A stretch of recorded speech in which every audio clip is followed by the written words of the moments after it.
Hello everyone! Maraming salamat sa muling pagbisita. Panlasang Bicolano po. At ang ating recipe sa ngayon, ayan, tilapia. Okay guys, simulan natin ang pagluluto. So, ayan, magluluto tayo ng masarap na ulam.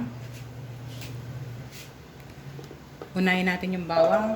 So, ayan na, buo yung bawang. Hindi ko na siya, para makain natin ng maayos. Hindi ko na siya tinadtad.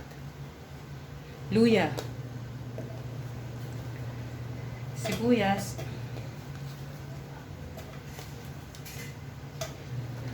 at sili. Yan, tatlong sili muna. Then, itong tilapia, pinarito ko ng bahagya. Hindi ko na pinakita kasi simple lang naman yung pagprito ng tilapia. Yan. Pinarito ko siya ng bahagya para, alam niyo na, tulong bawas lansa.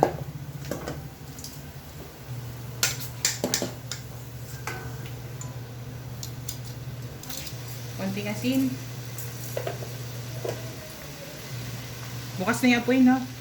So, patuyuin natin siya sa suka ng parang paksiwin muna natin siya sa suka. Para pagkakain, hindi nakakaumay. At masarap talaga. Dahil marami akong gulay sa ref at ayokong masira. Ato, sigarilyas. Bago pa masira, so pakinabangan na. Then ito, sitaw. Sasabay natin sa pagpaksiw. Isda. Lagay na rin natin yung sili sa ibabaw. Okay, takpan natin hanggang sa medyo matuyuan na ng suka, no? Okay guys, dahil may nakalimutan ako. Magad tayo ng paminta.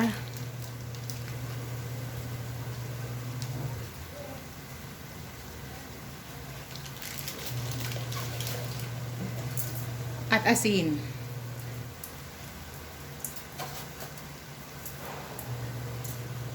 Saka natin tatakang muli. Okay guys, check natin. So ayan, no, marami-rami pa yung suka, pero babalik ta rin ko yung isda.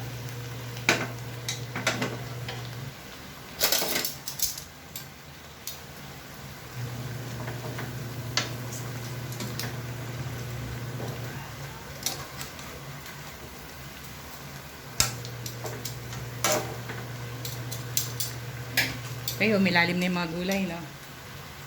Okay lang yan.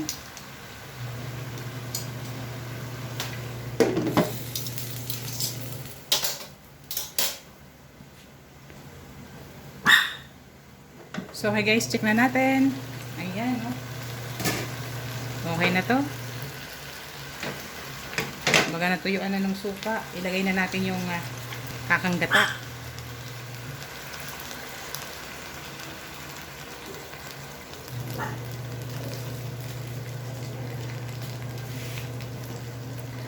Okay guys, bagamat laging purong kakanggata ang binibili ko, nag-add pa rin ako ng tubig. Ayan, kasi ayoko talaga yung sobrang tamis. Pag purong gata kasi matamis. Ayan. So, hayaan lang natin siyang kumulo dyan ng husto.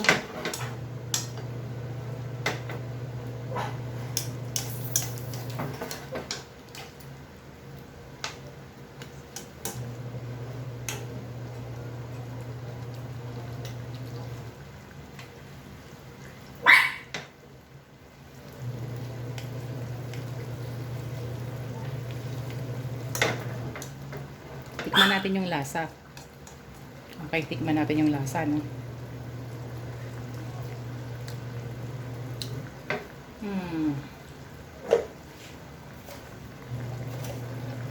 Mag-add tayo ng kaunting asin. Kaunti lang. Hindi masarap pag maalat. At hindi safe. Hindi safe sa kalusugan. So maglagay na rin tayo ng bechin.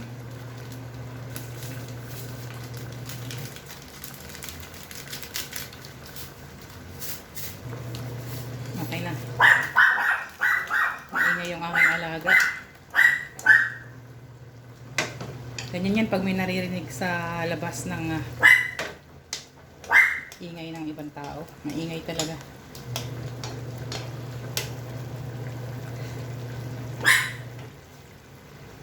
Aking chihuahua, matapang masyado. Okay. Okay na yung lasa, no?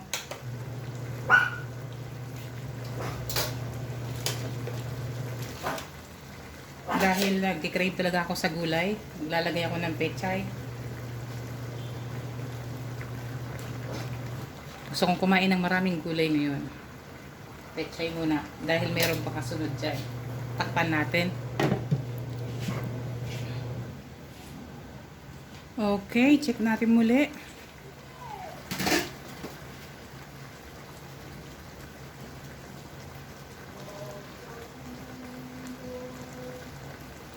Nako, hindi ko pagpapalit yung mga ganitong ulam. Sa lechon. Totoo. Hindi tayo ako mahilig sa lechon. Ayoko ng lasa ng lechon. Okay? Ito, talbos ng kamote.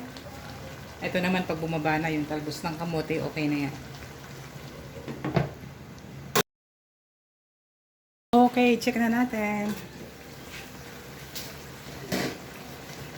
Wow.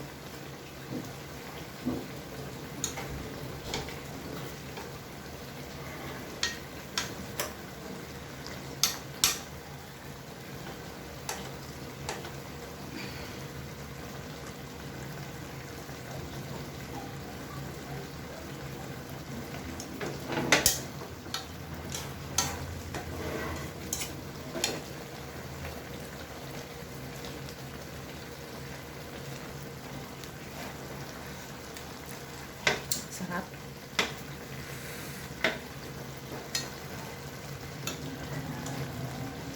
Dalawang pirasong tilapia, halagang 115 pesos. Din yung gulay. So, wala pang 200 pesos to, guys. Takpan natin muli. Okay na, guys. Luto na yung ating sarap na ulam. Tilapia.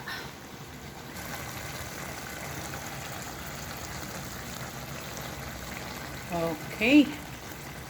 Done.